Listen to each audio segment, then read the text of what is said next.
There we go. We're live. So welcome to everyone who's joined at the start. And I myself, is Stephen. I'm part of Jab and Move. And my co-host for the live today will be the the DBC chairman. How you doing, sir? Very well, thank you, Stephen. Nice to be here on the show.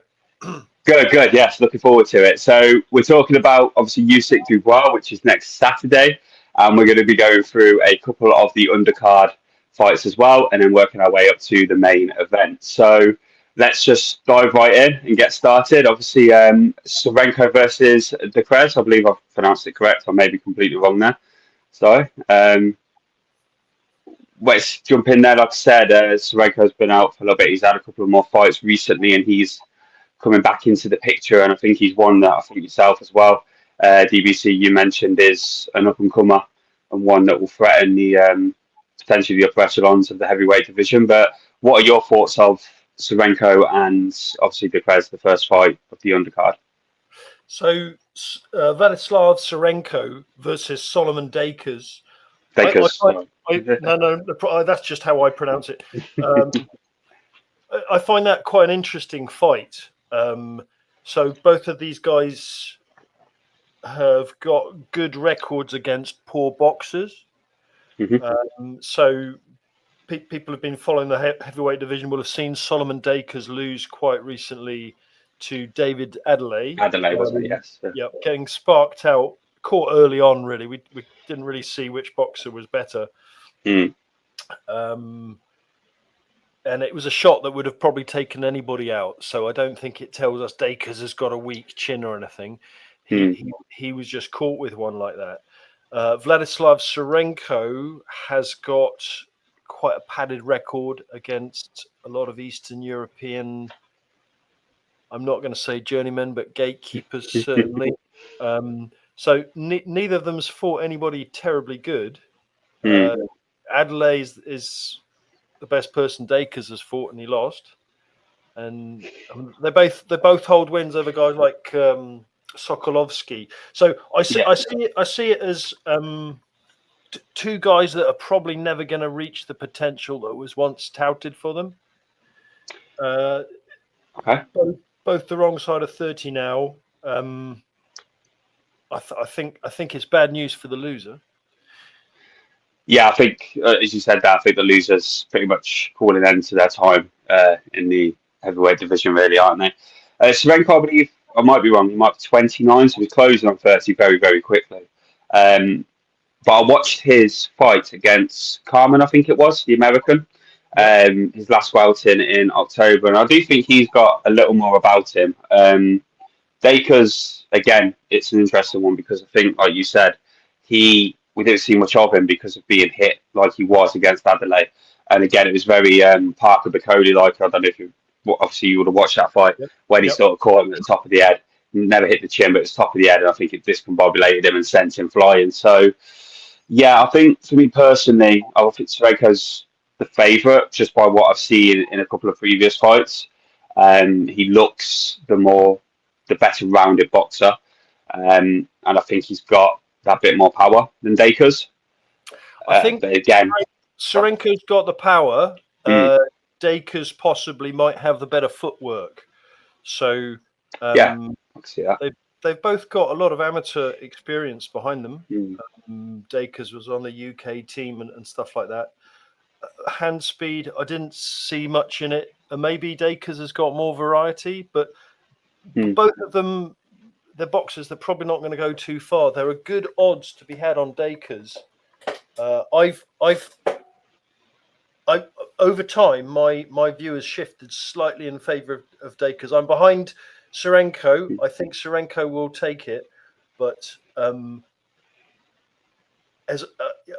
don't want to be too swayed by the way that Dakers was sparked out last fight. He's coming off a loss, but that might not mean anything. No, of course, I think you're right there. I think with Dakers, again, we didn't learn a lot against Adelaide. It was one of them sort of punches that caught him at the right time, in the right area, and that can happen to anyone. So I don't think we'd read too much into that fight. For me, I think Serenko has a little bit more in his locker, like I said. But it's, again, who they fought. And previous fighters. We can't probably put too much cachet on those ones. So I think Sorenko may have a higher ceiling if he's tapped into and working with it. And I know he's recently gone with Queensbury as well. That's why obviously he's on the undercard for the Usyk Dubois fight. So I think he's got a good shot.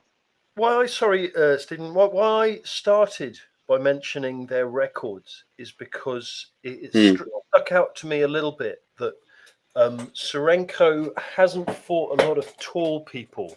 So Dacres is 6'5" and with a decent reach. I don't know exactly what his reach is, but it looks to be about 80 inches.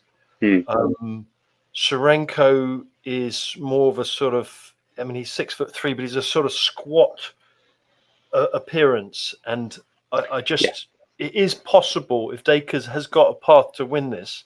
I think it's by trying to win on points. It's quite stocky, isn't he, Sorenko? Yeah, quite a stocky build to him. Sorenko might lack a little bit of pace to close the distance with Dacres if Dacres is sharp, but I haven't been impressed with Dacres for some time. So no, neither have I. Do you think any of them would probably threaten moving forward? Do you think they've got a ceiling in terms of Sorenko and Dacres? Do you think there's a level they can get to? I think they can. By what you see. Remember, we're talking about a heavyweight division that is stacked with older boxers. If you imagine an apple tree with loads of ripe and overripe apples on it, you know that when a big gust of wind comes, a lot of those guys are not going to be there.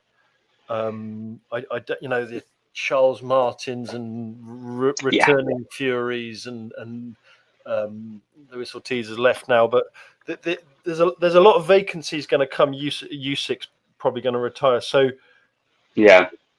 how far can they go at the moment? Not far.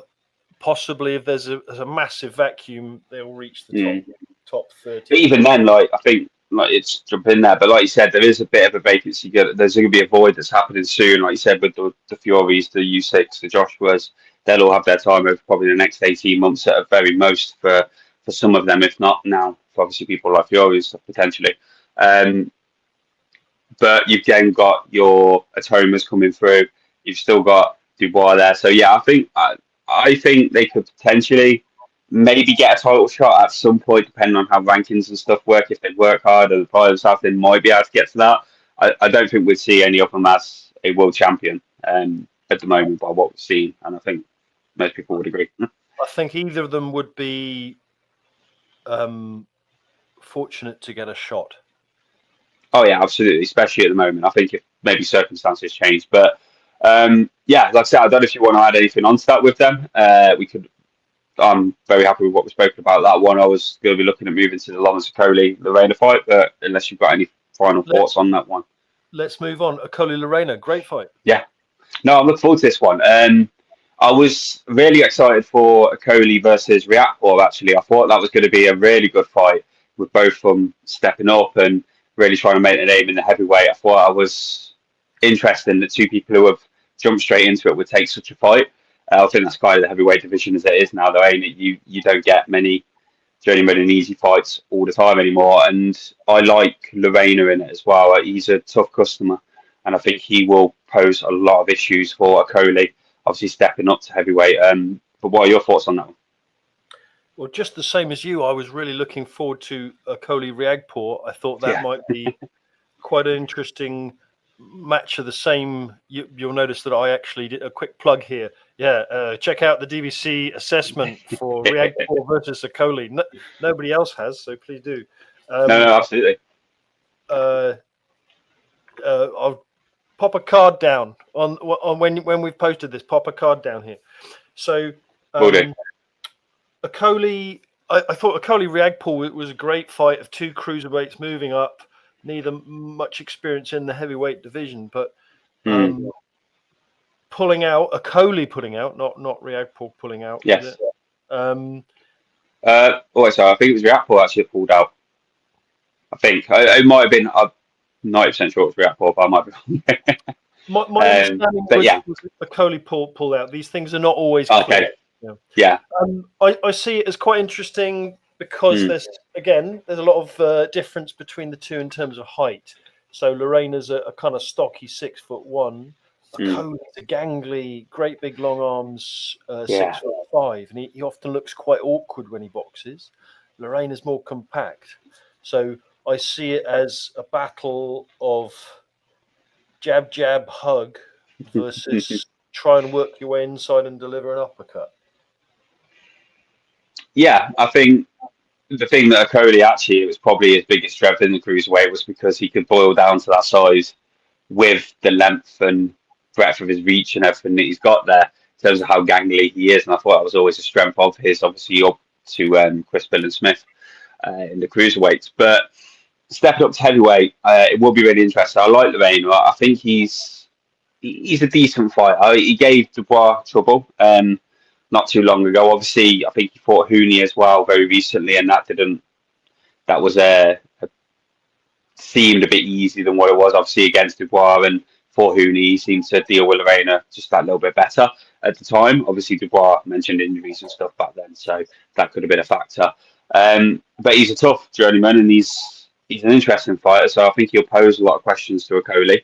Where do you think with their styles? Because obviously, I feel like Lorena is come forward, will take the hits, but he will put it on you as well and be able to put that power to you. Whereas Okoli, like you said, he is very good at sort of the jab and the moving and the manoeuvring around and keeping people at bay. So do you think Lorena gets in there? Do you think he potentially puts Okoli on the floor or anything? Or do you think it will be, like you said there, quite a simple sort of jab and move job? If I were, I'm going to dodge the question here. If I were Lorena's trainer, I would want to do one of those talks that you have in movies. I would want to grab him by the face, both sides, and say, "Look, Kevin, you're 33. This is your chance at the big time. You're a cruiserweight champion, a bridgerweight champion. If you beat Okoli, you get the spot. You get the right to challenge, don't you, for the belt, as I understand. So, from moving up, so." If you win this one, you're back on track twice, Kevin. Grip face. You're listening to me. Twice, you've had it in your hands. You've had Daniel Dubois on the canvas 3 times, and you failed to jump on him. Okay, and you've had Hooney. You've been outboxed by Hooney, who's a fantastic boxer. Probably, with the exception of Usyk, we're going to talk about later. Hooney's the real deal in terms of boxer. You've had Hooney wobbled, buzzed, unable to stand straight on stanky legs, and you didn't jump on him. This, Kevin, if you lose this one, you're just a quitter. I would lay it down to him like that. Okay. Yeah. So sorry, what was your question? It was a good question. No. I was just saying, in terms of styles and stuff, do you think Lorena will be able to get in there and work on the inside of Okoli and put the pressure on him, especially being his first major fight in the heavyweight division? Or do you think Okoli will be able to keep him at bay and keep his distance? I want you to know, I personally have invested in Kevin Lorena. Okay. The DBC as a whole has not. There was no accord about who would win this one. But I'm behind Kevin Lorena. It's a punt. He's the underdog. I know that. I accept that. Is a high risk, but I think he will. This isn't his first fight at heavyweight. You see, people say that and think that. Okoli's had 1 round against Hussein Mohammed. Who's that's mine. Who's a bodybuilder. But Kevin Lorena has fought Marius Vac. He's fought Justice Hooney and lost. But he's Daniel Dubois. Had him on the ropes, as you said. Daniel Dubois, and another one that escapes me immediately. But he's had another fight. He's had bridgerweight fights. So he had a cruiserweight career, fought a couple of heavies, and then he sort of bounced about. So I think Lorena might be just as happy at heavyweight as Okoli. And Lorena has fought people of Okoli's size before. One thing a lot of other people make a lot of. So I think Lorena as a southpaw has got probably a natural advantage. A lot of people, I don't follow the cruiserweight division, but Yes. Coley had a fight, I know, with what's he called? Oh yeah, it was. So I think I can't remember his name. I think it was the one Glas just Whiskey or before something. Just before Chris Billingsmith. I think it was. Yeah, Yeah. it was a bit of a bore fest, to be honest. It wasn't the best of fights. Glowacki. So I don't think you should take from that Coley is brilliant against southpaws. I think Glowacki was very poor that day and very timid. I think Lorena will have a bit more offense and earn Coley's respect. If he doesn't earn Coley's respect, he may suffer. But I think Lorena's got power. We've seen Daniel Dubois' chin is normally regarded as quite good. Yeah. And he's one of two people to knock Dubois down. So Yeah. I think Lorena's the dark horse. Anything is possible, and any result is possible. But Yes. Yeah, I'm sorry. I don't think it will go the distance, but any result is possible. Yeah, I can't see it going distance. I think someone has to be knocked out there. And yeah, I like what you're saying with Lorena. Like I said, he is an extremely tough customer, and he had Dubois, like you said, on the ropes. I don't know what happened at the moment, but he should have finished Dubois off there, really. And there was a lot of conjecture, obviously, about the time and all sorts that were done on that fight, but he had him in his hands, so he should have took advantage of that. So this is probably his swan song, but if he wins this, like you say, he's back up into the mix again, which is interesting. I think I'm going to go with Okoli, but I think it will be more due to the reach, the jab, like you said, trying to tie him up. I think that's the way Okoli will go. I can't imagine that he's gonna keep Lorena at bay, but once Lorena gets in there, I can imagine he's going to just grab him and just hold him and hug him an awful lot over the so many rounds that he's got and try and wear him down a bit, try and put his height on him and just try and put any weight on him he can to tire him out a bit, I think, personally. So I'm going for Okoli, but it is, again, really tight to call. Do you think that Okoli will be a slightly marked man in terms of refereeing? He's got a reputation. Rather like Dubois come along to speak about, do we not think that Okoli's got a reputation as a dirty fighter and somebody holding and hitting, leaning, hugging?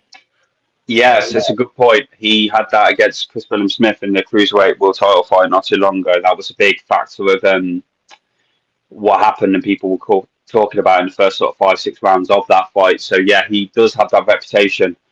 I think the referee might be aware of it, but again, the referees can differ from time to time, and they can really be too lenient or maybe a bit too tough at times. So it all depends on the referee. I think, for me personally, I think he'll avoid that, and he might box that little bit smarter and try and just get through this and win this one, because this is a really tough test, and I think it's a really good test for Okoli to see where he's at and really get an idea of if he can be a champion moving forward.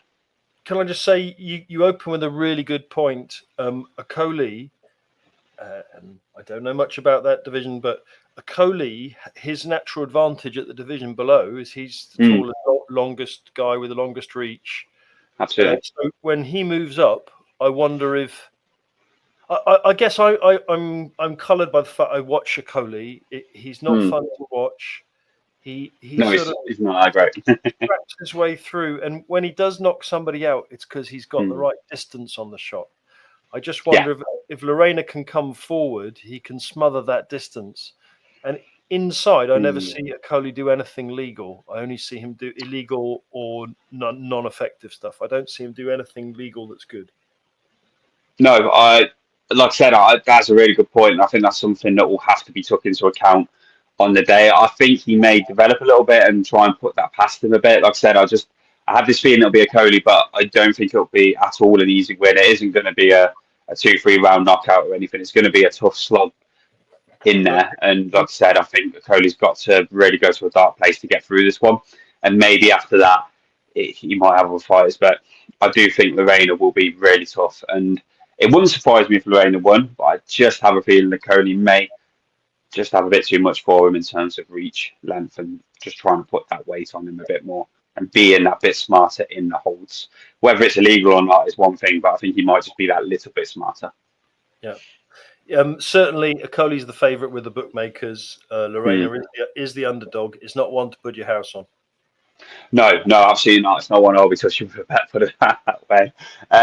No, so I don't know if you have anything else to add on to that one. I'm happy with that and our summary of that. Like I said, I think we've sort of spoke about it and the strengths and weaknesses of both fighters. I'm very happy to move on to the main event. So I think we've got a lot of meat on the bone here. And like I say, if you're happy to go, take it away. What are your thoughts with Usyk Dubois? Top of the bill. Yeah, the big one. We're very lucky to have to see this fight. It's not the fight we want to see. We want to see Joseph Parker fight against Alexander Usyk, or I do. That was one thing I was going to say actually before we got into it. I have mentioned it on my channel as well, and I was quite outspoken about the fact that Parker should have had his shot against Dubois before this fight happened. Irrespective of what happened previously, I feel like Parker should have either had the shot against Usyk or should have had the rematch against Dubois made. I don't know what your thoughts were on that. Yeah, Parker often seems to be left without a dance party. There's been a whole sort of run of it. I don't know what you want to say is linked to what, but who did Parker get stood up by? Dubois.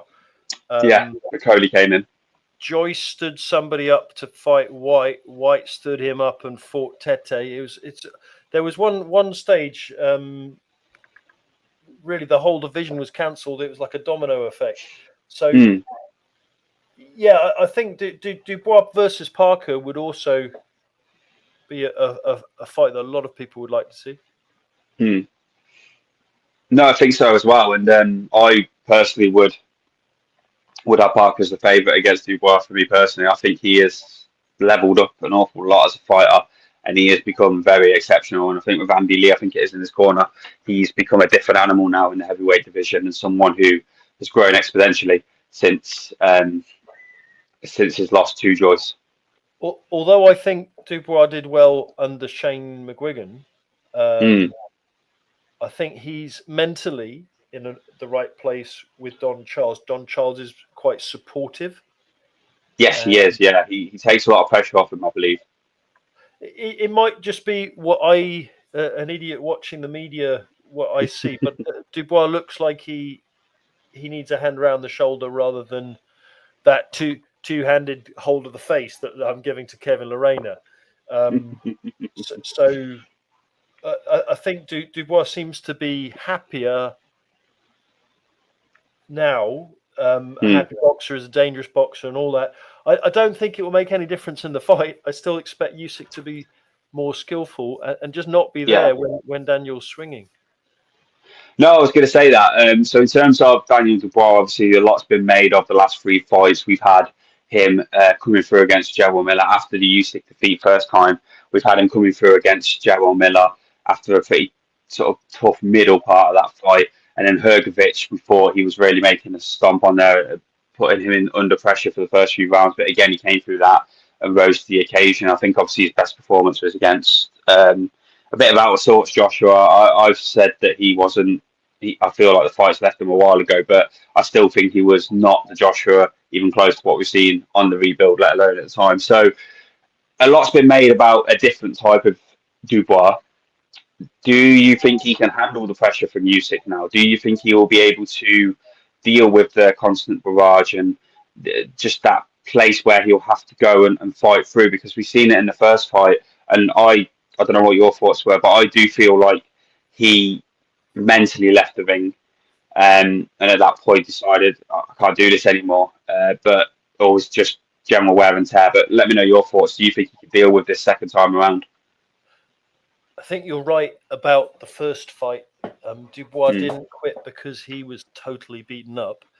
He quit because he tried what he had. He was a bit deflated. He was losing the rounds. He'd been knocked down. He'd taken that jab.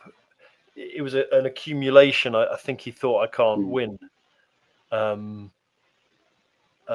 Do you think sorry to jump in quickly. Did you think it was a low blow on the first fight? Yes. Did you? I do. I did too. The referee did, and a poll of DBC viewers said it was low as well. So it Because wasn't very, yeah, it wasn't very low, but it came from underneath. So on the footage, it doesn't quite do it justice. I think it hit the cup, and it doesn't matter what part of the cup it hits, it will move the whole cup. So yeah, no, I thought so too. Like I said, there was sort of conflicting things. I think we had like sort of Cole Froch saying, I think it wasn't a low blow, and then Value saying it was, and a lot of other professional fighters were back and forth on it. And I know a few of the mainstream sort of people that were speaking about it were in discussions. I just wanted to get your thoughts on that one quickly. But sorry, I jumped in. You were talking about Joe Miller at that point. Apologies. So something Jarrell Miller said in an interview before his fight with Dubois, and for that fight he was wrong, but he said once you've quit, you've always got it in you. So I'm not saying Dubois has quit, but there are two occasions on which he's accused of it. I think he. Yeah, I think. Sorry, yeah, I think the Joyce one. Well, they said it was to do with the eye socket, didn't they? They said there was obviously an injury to the eye socket, and that's what caused. It was more like a medical pullout, essentially. But obviously, there was no medical report shown and stuff. But we have to probably take that one at face value, given what he's done since. But I do think he quit on the Usyk one. Like I said, I think mentally he thought he potentially had him when the low blow happened. I think he thought he's got a chance here. But Usyk was very smart to take that 5 minutes given by the referee, get himself repositioned, get himself strength reorganised. And I think at that point, Dubois, because it was the first one with Don Charles, I believe, I think he mentally just folded at that moment. But again, I think that also messes with people's minds at the first fight, because people think because of that one moment, I think they thought Dubois was in the fight. And I personally felt for probably 8 out of the 9 rounds that fight was going on, it was definitely Usyk's fight. But yeah, sorry, jumping in again. No, not at all. I was really just agreeing with you that the low blow that you said, sort of 5 minutes. He wanted to take 3. The referee gave him 4, and Daniel Dubois had 4 minutes to rest as well. I don't think Usyk was being peppered and needed that. Usyk was winning the fight quite comfortably. So I don't think Usyk's gas tank is under question. So I don't think it's like, oh, Usyk had a break when he was in trouble. He was hit low, and Daniel Dubois can consider himself lucky not to be docked a point for repeatedly doing it beforehand and afterwards. Yeah, no, absolutely. So obviously talking about the fight on next Saturday, do you think Dubois will change anything? Do you expect to see a different Dubois in any way? And what do you expect of Usyk as well? So I think Dubois can handle more mental pressure, won't quit like that, because he will be labelled a quitter if it happens a third time. People will look on the previous incidents more harshly. Dubois still got a career ahead of him in boxing. There's no reason he can't be world champion if he loses this one. So I'm a bit surprised that he took it so soon again. If Don Charles and Dubois have got any sense, they'll have been fighting southpaws ever since. I was discussing with somebody online who to fight to try and replace Dubois. Who would you be sparring apart from Italma and Anderson and maybe even Lorena? But who would you be trying to get southpaws that move awkward? So I think Dubois got his work cut out. Usyk's good at rematches. Usyk will not have dropped off, which is what everybody's saying. Oh, he'll have grown old. Yeah, well, I've heard that. Maybe, but it seems to happen more to fighters that don't live the sort of quite. We get the impression Usyk's training every day, twice a day, and living and eating clean. So I wouldn't expect physiologically a man from 37 to 38 to be a totally different boxer. Do we know Dubois as a unit? Both boxers are going to come in tremendous shape. I think Dubois will come in heavier. If he's got any sense, the game plan for him will be to make it rough, to try and copy the Derek Chisora model, to not engage in a boxing fight. Usyk, meanwhile, has fought many fighters like Dubois. He's fought Dubois the first time. He's fought Joshua twice. Joshua both. Yeah. That's my first thing. And God knows who in the amateurs and the WBO series in the Olympics and all the other series I haven't mentioned. So Usyk's seen it all and done it before, and he's done it to Dubois before. So yeah, it's a very big ask. If Dubois wins, I think his chance is knockout. Yeah, I was actually listening to something Tony Bellew said, and I know he's been in the ring with him previously at cruiserweight stage. I think he fought him after the David Haye fights and stuff, and he said that he expects, and I'm very similar to you here. He doesn't expect any sort of drop off from Usyk because, again, the life the man lives. He is very dedicated to the sport and also just looks after himself immensely well. Which you can't say that about every fighter when it comes to the heavyweight division, unfortunately. But yeah, he said that he would expect Usyk to get the job done. But he did mention something about potentially Usyk being on the canvas for the first time. Now, I personally don't see that. I don't see that Dubois is going to get him on the canvas. I do think, again, I would refer to, I think we've seen it in Joshua Usyk too. There was a 9th round where Joshua was peppering him with punches left, right, and centre, and everyone was going absolutely nuts thinking Joshua had connected. And then when I watched it back and people put the replays of it, I think he threw about 30 punches and only one had just slightly caught him. The rest had missed by millimetres. So I think Usyk's game plan will be to be very, very speedy, move around the ring, get Dubois moving, because like you said, I think he will come in heavier, trying to get that knockout in the first 4 or 5 rounds.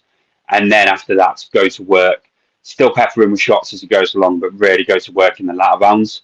And I think he will get him back out there again. I don't think the fight will last the full 12 rounds. I do see Dubois potentially being knocked out in the 10th or 11th.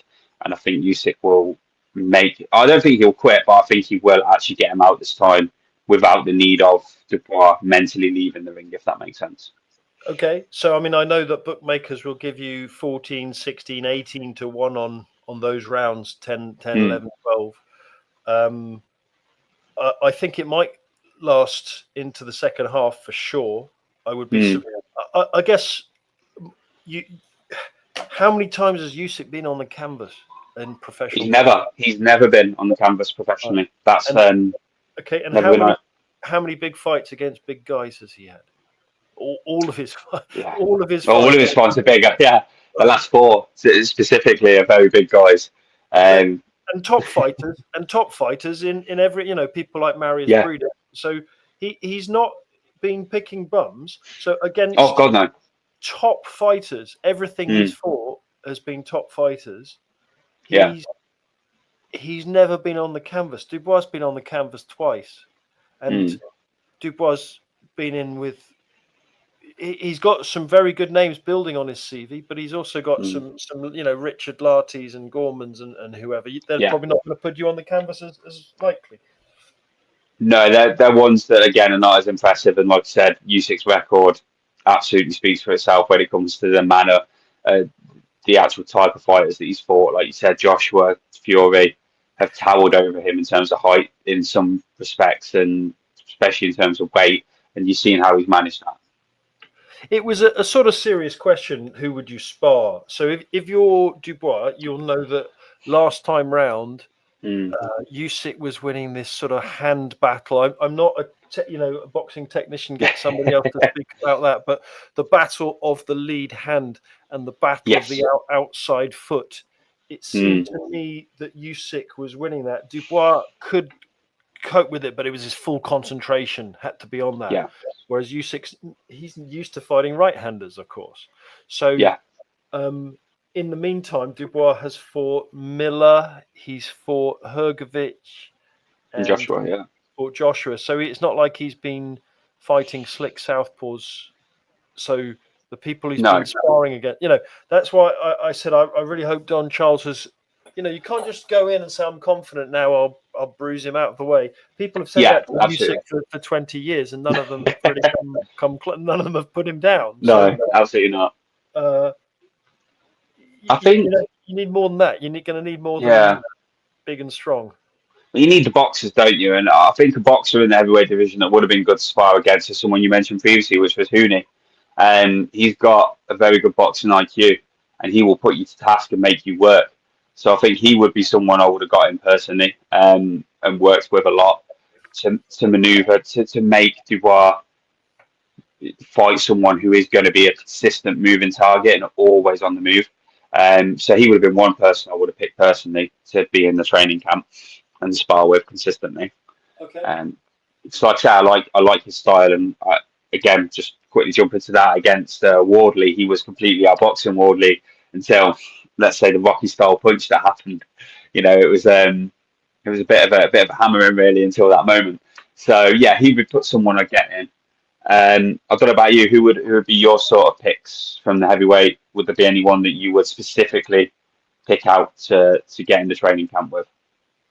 If I were Daniel Dubois, Yeah. No other names other than those that we've mentioned. I doubt Otama would come up to my training camp, but I'd try and ask him. Any southpaw of about that height? Maybe Lenier Perro or did I say Anderson? Jared Anderson? Yes, you mentioned Anderson. Yeah, so Anderson would be another one again, and that sort of type. I think that's not a bad shout. So, like I said, you mentioned it before. So, do you see nothing other than a Usyk win on this fight? I'm not going to say I see nothing then. Daniel's got a puncher's chance, but the very safest bet would be Daniel Dubois not to win on points. Yes, yeah, I think obviously given the last 4 fights Usyk's had as well, that would be a very safe bet, that one. Dubois' work rate is not poor. No, absolutely not. But Usyk's work rate does not drop off towards the end of the fight, and it's always good. So you can outwork him, like you mentioned Tony Bellew in the division below. Tony Bellew outworked him for a few rounds. First 5, I think it was, yeah, and then it all just went horribly wrong after that because Tony Bellew was absolutely exhausted. It used the whole magazine just to nick a couple of rounds early on. So yeah, which it was, yeah. I think it was 3-2 at the time or something in the rounds before Usyk took over. Dubois is terrifically fit. I don't think Dubois is going to tire massively or something, but he's a big muscular guy. He's a big unit, yeah. He is a big unit. 250 pounds, I suspect. I think there'll be 25 pounds in it. He's going to try and impose himself. So Don Charles will have done well to get him fighting left-handers and learning bully boy tactics. Yeah.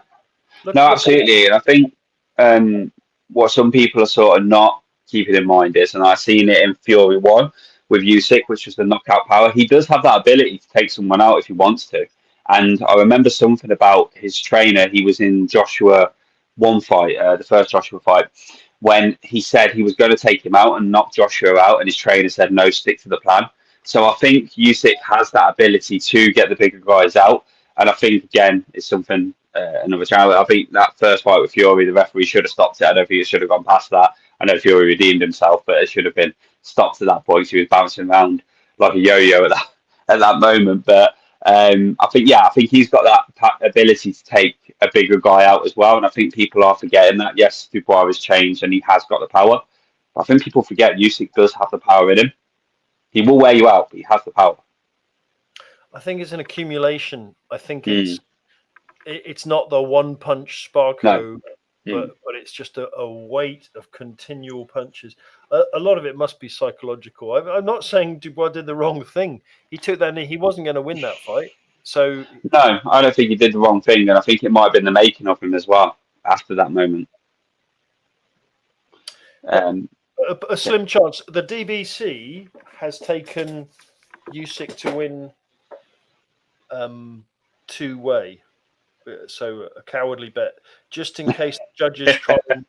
Well, there was only a couple of percentage in it. The judges are not kind to Usyk, so he's won everything. No, he often wins on points, but they're not kind to him. Look at one fight with Fury. Yeah, the first fight. Yeah, a mixed decision, was it? It was a split decision. Yeah, same with Joshua too as well. That was a split decision, which in both fights that was never the case. I thought one of them was a mixed and one of them was a split, but I'm sorry. Yeah, it might have been. Yeah, sorry. No, you may be right, but either way, I thought they were clear. I didn't think you could find any other guy's hand to raise. No, I So, didn't. but the fact that judges have means either there's politics at play against him, Yeah. or he's unlucky, or whatever you want to say. But it just as a thought in my mind. Mm. Wherever Turkey Al Sheikh, there've been some dodgy cards. Yeah. I'm particularly thinking of Miller versus Ruiz. Yeah. I thought a draw was not a fair result to Miller, No, I don't think so. which makes Dubois' win over Miller that much better. Yes. So they're just a couple of really quite. I'm not too happy about the result ones that have been going on. Obviously, the well publicised Fisher versus Allen. Yeah. And Yeah, we'll have that moment. Yeah, just somehow Turkey Al Sheikh seems in the background. It's sort of his fight. So I wonder. There is a rumor that he's got preferred fighters, and these fighters, he wants to see this fight and that fight. Yeah.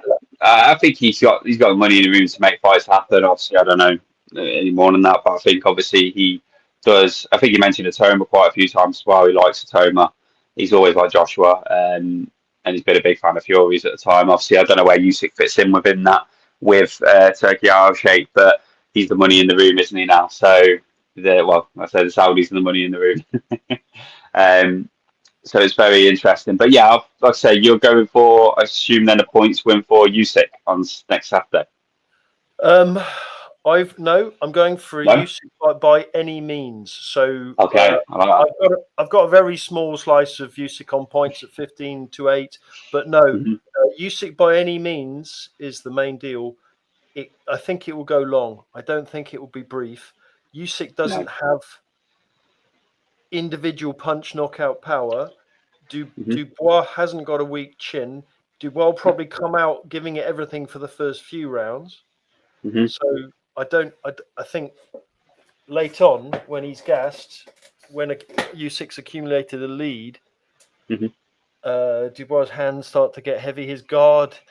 I mean, this is something we haven't mentioned. Dubois' guard. I hope Don Charles has done something to bring his hands slightly closer. Yeah. Yes, it wasn't good against, even though he beat Joshua, you can still see the cracks in there for his defence. Very easy pickable for Usyk in that sense if he's the same. Straight shots seem to come through right the way, sailing right through it, and nobody's more accurate than Usyk. So no. The only shots Usyk seems to fire that miss are the ones that are designed to miss. I'll throw this over to this side of you to make you take a step the other way, or this, lull you into the waving. He does lots of sort of feinty jabs. He's very good at that. He gets you going where you want to. He'd be a great sheep herder, put it that way. A lot of people tire against him. A lot of people tire against Usyk. And I think I'm expecting, like I said, so yeah, I can imagine that. I actually am going to go a little bit more bolder. I think Usyk gets him out, and I think it won't be a give-up knockout. I think he knocks him out, and I think it will be in the latter rounds. Only reason being because I think Dubois empties his tank by round 5, round 6 at the very latest.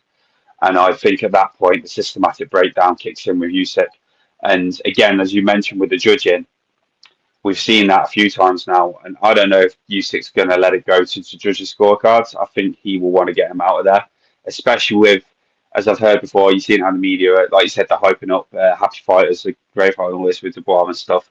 I just wouldn't, and then being in the Wembley crowd as well, I wouldn't want to take that chance if I was Usyk. So, being as good as Usyk is, I just think he will knock him out. And I would say, again, it would be, I reckon, round 10 or 11, he will get him out there. But I do think the fight ends by Usyk knockout.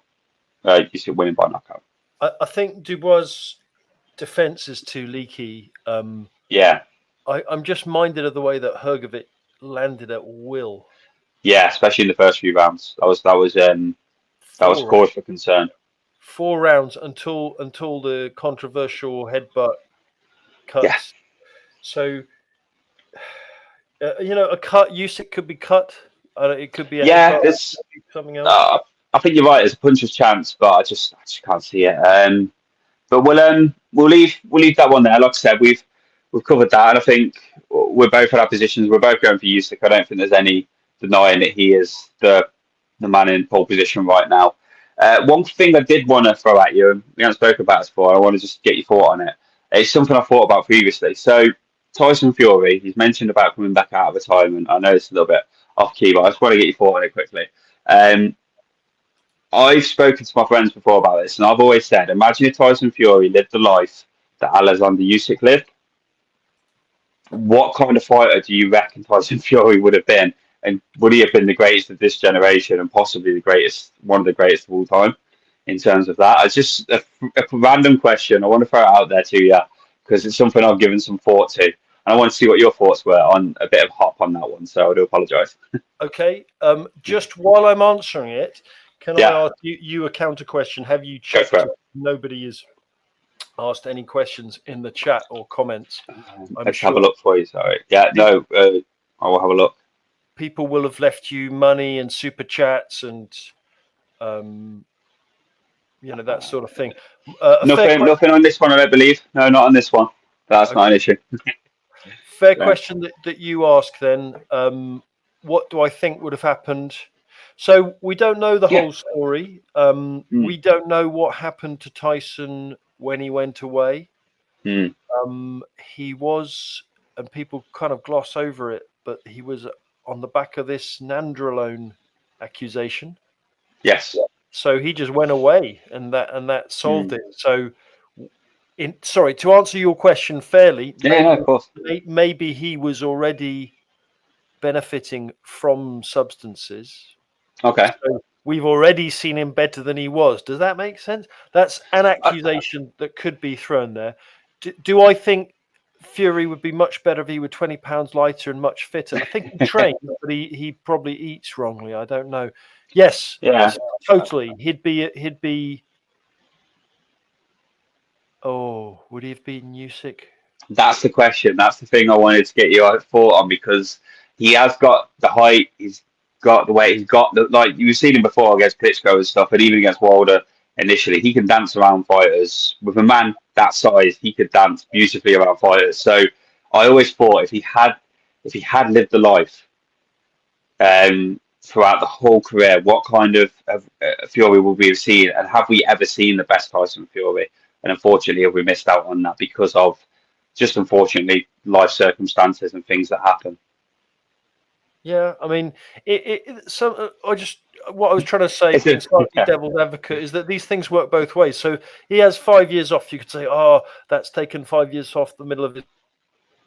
That's a good point. Yeah, it's taken 5 years of wear off his knee. It hasn't. That's a good point. He's been doing the right things, then he hasn't been damaging it. So there's always a sort of yin and a yang. What you'd have taken off would have gained somewhere else. So no, I like that. Yeah, I like that. Like you said, that break potentially may have, and all the things he's gone through might have brought something out on him that we may never have seen post Klitschko fight if he wouldn't have had the travails that he had. Yeah, I think it's unfair for him to come back and be first in line to fight Usyk. Why should that be? We've already I don't think he should. Parker, we've talked about Kabayel, maybe Hrgovic. These guys deserving a fight. Oh, absolutely, yeah. Especially Kabayel and Parker, given what they've done recently.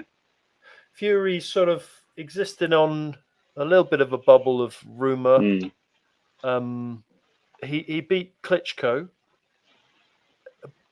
but that's his probably his signature win, isn't it? Wilder, limited, great in his the one dimension he had, but limited. Yeah, and I think again that Wilder thing was really stoked up after the first fight because of what happened in that 12th round of the first fight. I think if that doesn't happen, then the clamour for Wilder 2, Wilder 3 may not have been the same. Obviously, that moment in that 12th round, I think kind of made Fury overnight, really. Like, I know he was a name, but it really made him overnight at that point. But it was just a question. It was just something I found interesting. It's something me and my friends spoke about, and I just wanted to throw it out there. So I'll throw you an absolute curveball there. Okay, I guess if you held me against a wall and said with a gun and said choose, I would say no. Usyk still wins. Tell me Yeah. this: Tyson Fury, he's Mm, looked vulnerable at many stages. Wilder, who, whilst he's got his one trick and it's a good trick, that's hmm all he has to watch out for. Yes. A return. No, it's a bit harsh. Sorry, not all he has to work at, but you know what I mean. Yeah. It's his A big power. return, It's his big a, strength. re- a returning Fury was Hmm knocked down twice, including once knocked out away with the clouds.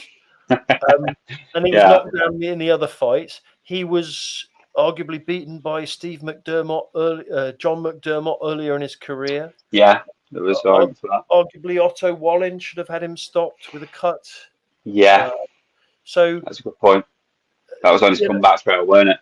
Fury's already used up a dose of luck getting to where Mm, he has. Okay, so mm. the wild boar, I don't think, instead of saying what could Fury have been, I'd say look what he made. Yeah, I like that actually. That's a good way to look at it, like you said. And I think sort of actually jumping on that and actually saying, yeah, I understand that. It's all the issues he's been through and the things that he had going on probably made the Fury that we've seen over the last few years. So yeah, absolutely. That's answered the question. It was just, like I say, it was just a bit of something I just was thinking about. So I thought I'd throw it your way. Obviously, knowing the heavyweight division like you do and stuff. But I like the answer, like you said. I think that's a good way to look at it. Not about what could have happened, but actually maybe it's made him into the fighter he was. So have you got anything else you want to talk about right now, or I'm just sort of wary of the time and if you have any closing comments or anything you want to throw out there about the channel or anything at all? Hey, just look, thanks for having me on. No, Sorry thank you. nobody's hooked up to ask some questions, guys. If there's anybody listening, fire some Yeah, it's the first questions time. It's all good. in the chat at Jab and Move, and he or I will try and answer the Absolutely. question or bluster away around it. No, absolutely. And yeah, anyone who's watching, I'd say thank you very much. It's the first time we've done this, so the first of many more. I've really enjoyed it. Thank you for your time again. And yeah, it's been really good. Like I said, I've really enjoyed it. So thank you. Awesome. Thanks for inviting me All on. right. No problem. Take care, guys. See you later. Take Bye. care. DVC. Have a good day. Bye.